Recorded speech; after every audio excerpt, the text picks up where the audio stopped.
Saying get back to the centre circle and we don't want any more trouble. There he is, Florentino Perez didn't want him. Joan Laporta said thank you very much. That's a great turn as well. And that Paul. is the way Samuel Eto'o is repaying Barcelona. What a spectacular finish. Well, it's a real Samuel Eto'o finish as well. There's not really a great deal on. It's about spirit, it's about desire. Eto'o, I think, one of the keys to Samuel Eto'o, he is one of the hungriest players you could ever wish to see. And boy, is he happy with that. And I don't know about you, but was that a pointed remark, that salute? I must confess, I was looking at the pitch right now. Well, there's the two presidents. I think one will be slightly happier than the other. Joan Laporta in the yellow tie, slightly happier than Florentino Perez. Just putting his chin in his hand. Gesture that says a lot. Beckham looking for Zidane. Carles Puyol once again defending as he knows how. Long throw from Roberto Carlos. Oh, it's bounced around there. Well, they all misjudged it. Ed Milson misjudged it, Ronaldo did as well. Van Bronckhorst looking for another ball to Eto'o. Well read by Elguera over the top. Ronaldo doesn't bother going for it. Tell you what, Eto'o's now scored in his last 4 visits to the Bernabeu. It's fantastic, isn't it? A fantastic record. I mean, he's been very, very impressive. I mean, he was impressive last year, even though they lost 4-2. But the best I saw him play was that time when Mallorca came here and won 5-0. And I don't think I've seen an individual performance like it against Real Madrid at the Bernabeu. He was absolutely brilliant, Samuel Eto'o, that day. And boy, has he been brilliant since. I think he's a great footballer. I really do. His 11th goal of the season. 4 ahead of Ronaldo in the race for the Pichichi title as the top scorer in Spain. Won last year, of course, by Villarreal's Diego Forlan on the last day of the season. Beckham. Yeah, we were there in San Sebastian watching poor old Eto'o try and get a goal, and he couldn't. Ronaldo didn't quite work. It's dropped to Leo Messi, who's been very, very active. Certainly no big stage nerves for the young Argentinian, only 18, of course. Well, when you talk to Leo Messi, you can hardly hear him. He whispers, he's so quiet, he's so unassuming. It's almost as if he's not there, but you get him on the pitch. It's really what struck me about him. We saw him at Getafe after Barcelona won 3-1, of course, in the Alfonso Perez. How small he is. He's tiny. He's a hobbit. He is a hobbit, yeah. Well, I suspect his feet are slightly smaller. And not hairy. So, 17 minutes gone here in the Santiago Bernabeu Stadium, and that man, Samuel Eto'o, has given Barca the lead. 1-0 to Barcelona. Just about deserved, you thought, on balance of play? I think Barca have played the majority of the football. They haven't created very clear chances, but they've kept the ball slightly better than Madrid.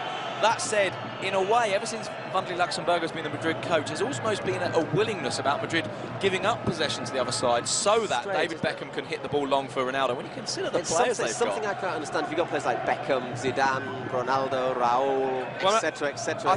You want the ball. Yeah, I think that style suits Beckham and Ronaldo, but it certainly doesn't suit Zidane, Raul. It doesn't suit Robinho. Nearly got in possession there. Beckham, Iker Casillas, forced to send it long. Marquez opts to volley it. Little push there from Robinho, penalised by the linesman. Not very happy about it, Robinho. A little bit of a surprise to see Giovanni Van Bronckhorst back in the side. Silvinho's done well in recent games. Yeah, he has. We were talking about this a little bit before we came in there. I think Giovanni Van Bronckhorst is a tidier, neater and more intelligent footballer. I think Silvinho gives you more aggression and more pace. I wonder as well, just if Rijkaard's being intelligent and thinking, if Messi plays, I don't want any worries about having 4 non-community players on the pitch. That's why Gio's playing. Possibly. Although, of course, Rijkaard might undo that theory by sending on some non-Europeans later on in the game. Good control there from Ronaldo. Pablo Garcia to Beckham. Pushing a little bit high further upfield now, Barcelona. That may or may not be a good move. Well, they do seem to be, they're actually leaving a bit of a gap behind them, but then when they do break... It's with pace. Ronaldinho just keeps the ball in. Running at Ramos. Inside to Eto'o, looks for the 1-2. Looks like offside, and the linesman confirms that by raising his flag. But Eto'o in the middle there, and a little bit of space for the flick. I think that was a wasted chance by Barca. So do I, and I think more than anything else, a wasted chance. I don't think Eto'o should have given it back to Ronaldinho. No. I think he had time to let the ball run across his body, open his body out, and then have a hit on goal, or possibly even to drop the ball off to Messi, who was just to his right. So, I feel a bit sorry for the keepers. Neither keeper's actually made a save yet. No, and it's surprising because, as I said before, about Barca tend to warn you before they score. Tonight, I suppose they've had one, haven't they? That other Samuel Eto'o chance. Eto'o put it wild, did he? Yeah.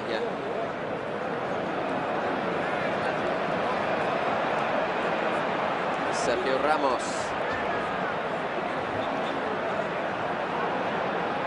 Madrid just trying to get a bit of calm into the play. That's what they need to do. Zidane with the 1-2. Roberto Carlos. Barcelona back in numbers, forcing it back to Pablo Garcia.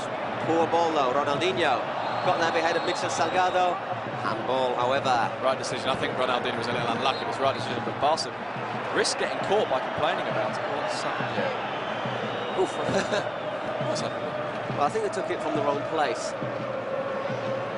It's a bit fortunate for Madrid because they'd wasted it. Yeah, it was very fortunate for Madrid. Gives David Beckham the chance to send that ball into the danger zone. There he is.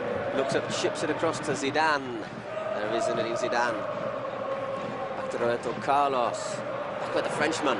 He fancies a goal tonight. Zidane, he's told one of our French colleagues he's going to score good, which I mean apparently is a little goal. Well, there's no little goals against Barcelona, are there? All the butts are big. Slid in there, Ramos, good challenge. Before Ronaldinho made that handball, Paul, I saw something really, that I think is really quite interesting and maybe says something about one of the things that Barcelona have changed tonight and are doing, which perhaps they don't always do. When Real Madrid were attacking, Ronaldinho, instead of going back, actually came onto the left wing and started calling for the ball, even though Madrid had it. So obviously no one can give him the ball. But what that did is Michel Salgado immediately turned round and went back to him. All of a sudden, Salgado doesn't join the attack. I thought it was really quite interesting that it seemed really conscious. Straight away, it takes away one of your big attacking forces. I mean, he's not forward, obviously, Salgado, but he gets up that right wing with such ease and such regularity. The other thing is, it's much harder to pick up an attacker who's coming from deep with pace than an attacker who's already up there. So in that sense, Michel Salgado is even more important in some ways than some of the attacking players are. Ooh, late challenge on Raul, but there's danger here for Real Madrid. It's with Raul. Salgado now has got space on the right for Real Madrid. Here he is. Decides to give it to David Beckham. Beckham sends that left foot ball in there, and that's just a little bit too high for Robinho. I think you said the two magic words there, Paul. High and Robinho. No, left foot, and I think that's why the delivery wasn't a great one. David Beckham is a great footballer, but generally speaking, where you want him delivering the ball is from the right-hand side with his right foot. I don't really know why Michel Salgado, excuse me for cutting in for a second, didn't just sling the ball into the box first time with his right foot. Lots of time, didn't they? Lots of time, yeah. It's Deco losing out to Beckham. He's playing more centrally than Beckham. I think he's wasted there. So do I, completely. You look at the sheer number of assists this year. I mean, David Beckham's delivered 4 assists for goal, but he's put the ball into the box like something along the lines of 60 times already this season. I think against Olympiacos it was like 20 times. Absolutely ludicrously high figures, yeah. Victor Valdés sending that one long. That's too long for Eto'o. Helguera's under it.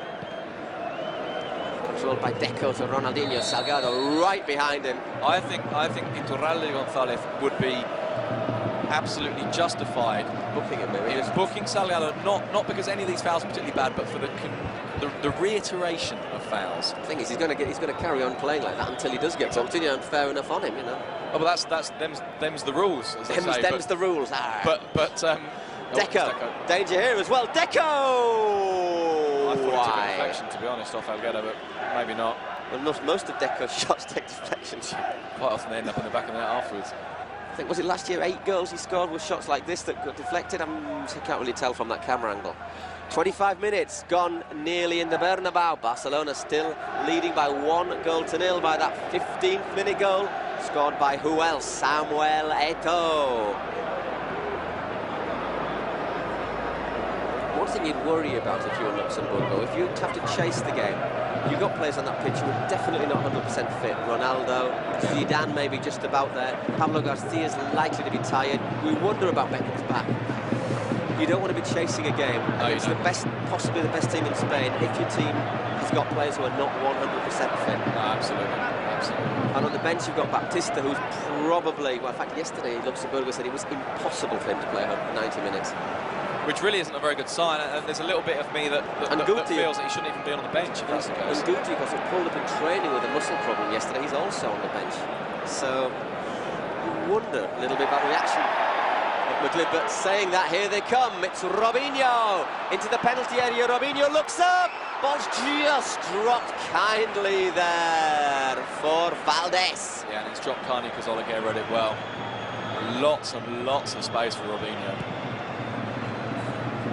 That's the risk Barcelona take, of course, because they do commit men forward and they do leave a little space behind. Their lack of width, I mean, we've talked about it before, lots and lots of times watching Barcelona. Not only does it sometimes mean they fail to create chances that they should create, it also sometimes means that when other teams break on the wing, Barca aren't always that well prepared to stop them. I tell you what, Messi wants the ball tonight, doesn't he? Oof. He really does want to show what it's all about. Rijkaard's been taking care not to play too much of him until his question of his whether or not his licence has been sorted out, and it's still really a little bit up in the air.